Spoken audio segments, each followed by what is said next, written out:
AEW के कुछ superstar Roman Reigns पर निराशा जताते हैं और कहते हैं हमें WWE में रोमन रेंस का पंचिंग बैग बना दिया गया था। और गाइस एक खबर ये निकल के आ रही है कि बॉबी लैशली के पूर्व सुपरस्टार अपनी वापसी को लेकर दे रहे हैं बड़ा बयान। और दूसरी बात WWE के पूर्व दिग्गज ब्रे वाइट का नया नाम ट्रेडमार्क अलग कैरेक्टर के साथ करेंगे इन रिंग रिटर्न। मतलब वो जब वापस करेंगे फिंड ब्रे वाइट जो हैं वो अपने एक नए नाम से WWE में वापसी करने वाले हैं। तो hello guys, welcome back to the channel talk of WWE।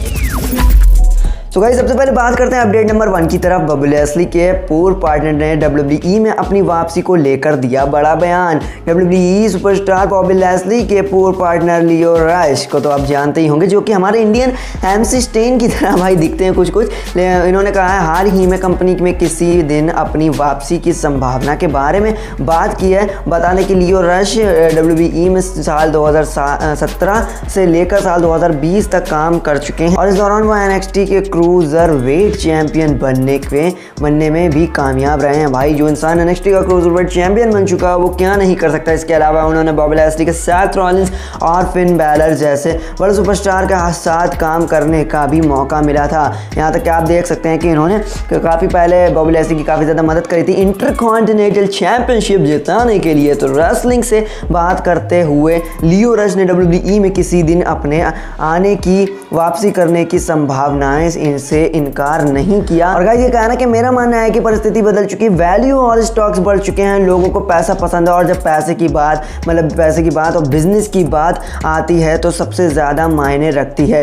इसलिए मैं किसी भी संभावना से इनकार नहीं कर रहा हूं और मैं जल्द ही WWE में वापस आने की सोच सकता हूं। जब भी उनका मन चाहेगा वो तब आएंगे। फिलहाल वो उन्होंने कंफर्म नहीं कराया कि वो कब आ जाएंगे और कोई भी ट्वीट उन्होंने उस तरीके से नहीं कराया कि वो ज़्यादा जल्दी WWE में दिख सकते हैं।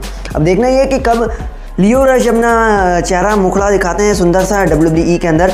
लेकिन दूसरी बात अपडेट की तरफ आता है, WWE के पूर्व दिग्गज ब्रे वाइट ने नया नाम ट्रेडमार्क अलग कैरेक्टर के साथ कह रहे हैं कि वो इन रिंग रिटर्न कर देंगे बिल्कुल अलग कैरेक्टर के साथ। फिंड ब्रे वाइट शायद नहीं होंगे, वो बनेंगे घोस्ट ब्रे वाइट। मैं मजाक कर रहा था गाइज। WWE ने लगभग 11 महीने पहले ब्रे वाइट को रिलीज़ किया था। वाइट के काफ़ी समय से WWE का हिस्सा थे और उन्होंने ज़बरदस्त सफलता हासिल की थी।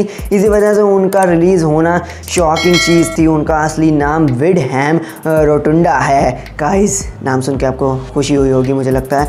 लेकिन WWE में वह अपना ब्रे वाइट नाम से उपयोग करते हैं। WWE के पास इस नाम का ट्रेडमार्क लग चुका है और वो WWE के बाहर किसी भी कंपनी में ब्रे वाइट नाम से अपने कोई भी काम नहीं कर सकते हैं। हाल ही में उन्होंने एक नया नाम ट्रेडमार्क किया है और यह चीज़ काफ़ी ज़्यादा चर्चा का विषय बन गई है। खबरों में अनुसार ब्रे वाइट को WWE में बैक स्टेज खराब बर्ताव की वजह से रिलीज़ कर दिया गया था गाइस।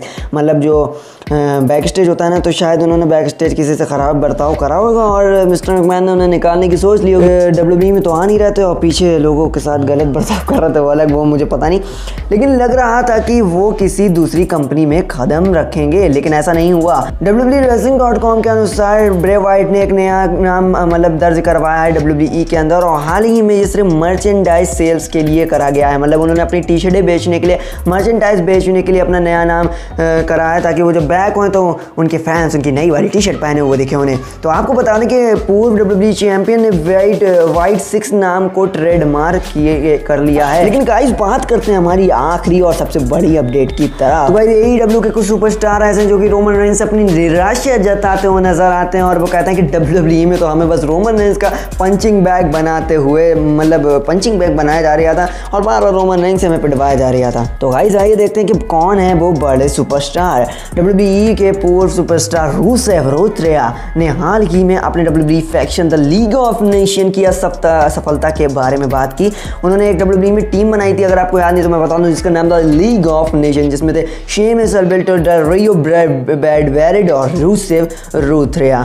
वो इस समय AEW में काम कर रहे हैं और लगातार अपने प्रदर्शन द्वारा सभी फैंस को प्रभावित कर रहे हैं। द लीग ऑफ नेशन की शुरुआत 2015 में हुई थी और शेमस इसके लीडर थे। यहाँ गाइस आपको बताने, शेमस तब चपटे वाले बाल रख के आते थे। उनके इस फैक्शन में अल्बर्टो डेल रियो बैडवेरिड और शेमस, जैसे कि मैंने बताया, वो सब थे और रूसेव तो थे ही उसमें। उनका फैक्शन लगभग 5 महीने तक चला। लीग ऑफ नेशन को 28 अप्रैल 2016 को हुआ स्मैकडाउन के एपिसोड में अलग कर दिया गया, जब ड्राफ्ट बटे थे कुछ समय पहले कर्ट एंगल शो पर मीरो स्पेशल गेस्ट मतलब जो रूसेव है ना उनसे मिले थे और इसमें उन्होंने रोमन रेंस के खिलाफ बुकिंग पर निशाना साधा था। उन्होंने कहा कि किसी ने हमें नहीं बताया था कि हमें रोमन रेंस के लिए पंचिंग बैग बना दिया जाएगा WWE में, यही कारण था कि हमें साथ लाया गया था।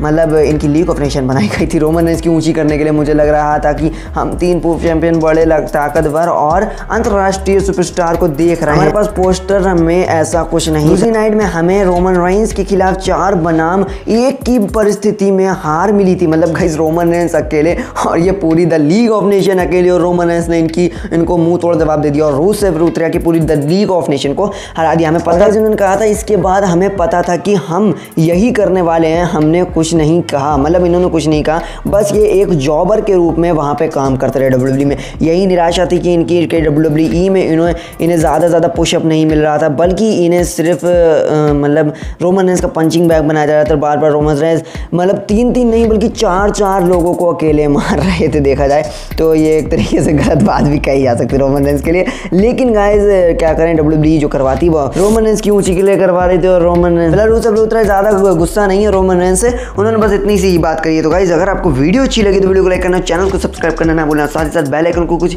इस तरह से उखाड़ के फेंक देना है ना कि मोबाइल के बाहर आ जाए और आपको मेरी नई वीडियो सबसे पहले मिल जाए।